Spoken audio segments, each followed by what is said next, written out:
everywhere you go. He's a lawyer, he's a doctor, everywhere you go. He's a lawyer, he's a doctor, everywhere you go. Take Dr. Jesus on with you, everywhere you go. Man, that's some good stuff. With such sparse instrumentation, too. But she is doing something that I'm focusing on today, which is praising God, and I'm reading more and focusing on the pleasures of God, and I believe my essential purpose here on earth is to glorify God and to be pleasant into His eyes, and so I'm trying to figure out what that is, what He takes joy in, and primarily I'm getting that He takes joy in Himself. And I know that sounds crazy and egotistical. But the reason for that is God, in over and over again, tells us about Himself and says that He wants glory, righteousness, goodness. He wants that which is best for us always.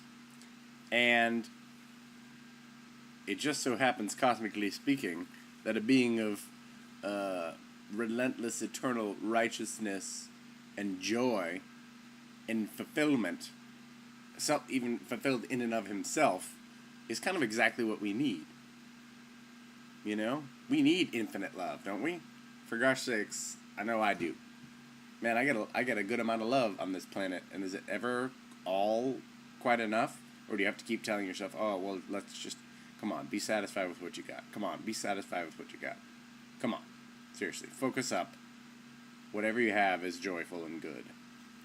But man, we crave more and more and more, and I believe that reason for that craving is in us in the first place is that we might go and drink at the well that never runs dry. You know, that we are designed to interact with our Creator, our source of love and righteousness and joy. This, like, eternal, that never... And that our joy is meant to be bubbling over in praise of His name. There are so many verses about how much He loves praise. But then I was also interested about then the sort of... So God in His sovereignty, there we go. Praising God in His sovereignty and all that He does, because He does all. And He does all that befalls us. But that was always the hardest thing for me when I was young, was... But what about all the bad stuff? For example, Ezekiel 18:32, or even right into the end of 23, "For why should you die, O house of Israel? For I have no pleasure in the death of one who dies, says the Lord God. Therefore turn and live." He has no pleasure in death, and yet I think what is quite obvious to all who dwell in this land, who dwell here on earth, is that death exists, right? I mean, people do die, and die often. And what's that about? But then there's a semi-key here. Two things. Remember this. Remember the former things of old, for I am God, and there is no other. I am God, and there is none like me, declaring the end from the beginning, and from ancient times things that are not yet done, saying, my counsel shall stand, and I will do all my pleasure.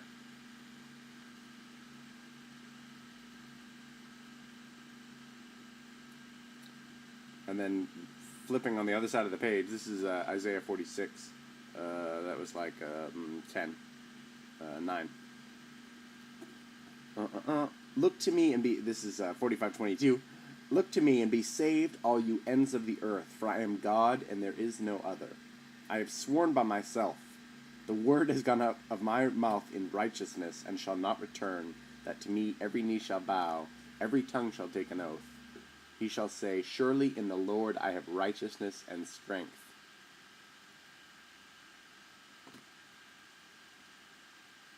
To him all men shall come, and all shall be ashamed who are incensed against him. In the Lord all the descendants of Israel shall be justified, and shall glory. So that's key one for me in understanding what I perceive as wickedness, is even just like Einstein started figuring out, oh, time might be different than we think about it. Time might not just be time like right now and past, present, future. It might be myriad. It might exist, the past might exist right now, and the future, it might exist right now. And God is literally telling us that that's how it is for him, that he's seen the end from the beginning. So anything that happens in the now, I tend to look at, even with a little bit of an eye towards the future, maybe a little towards the eyes of the past, but I'm looking very, in a pretty limited scope, right? In that I'm like seeing this instance for the tragedy of the moment. But haven't so many things broken to be repaired, haven't so many dark ages come so that enlightenment ages might arrive and be pronounced in their, and again, the whole lightness and dark, then what does light mean without dark? You know what I mean? That it's really guided me all to this like faith in his lesson plan. Because otherwise, man, you can start to get pretty nihilistic and pretty troubled by everything. And he has been so good to me, and his message is so good and so transformative, and he's been good to so many around me, that I cannot help but be drawn in by his request, his godly request, his divine request to have faith in him and trust his sovereignty over. Why is that such a hard word to say? Over certainly my own understanding, and not only just like in the mode of my life, but in all things. And that's powerful, and it can be tricky too. You know what I mean? That's a moment-to-moment thing, just like surrender is.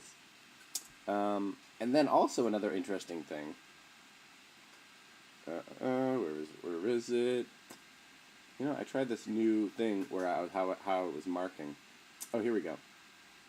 Another thing about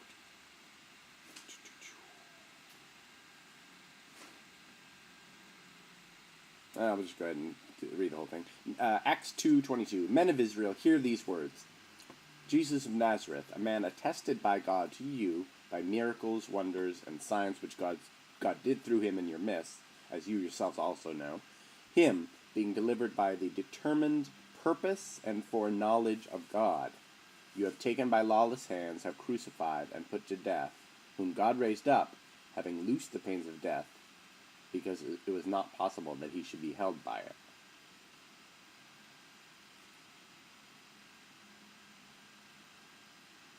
And then, skipping ahead to that, he would raise up the Christ to sit on his throne. He, foreseeing this, spoke concerning the resurrection of the Christ, that his soul was not left in Hades, nor did his flesh see corruption. This Jesus Christ was raised up, of which we are all witnesses.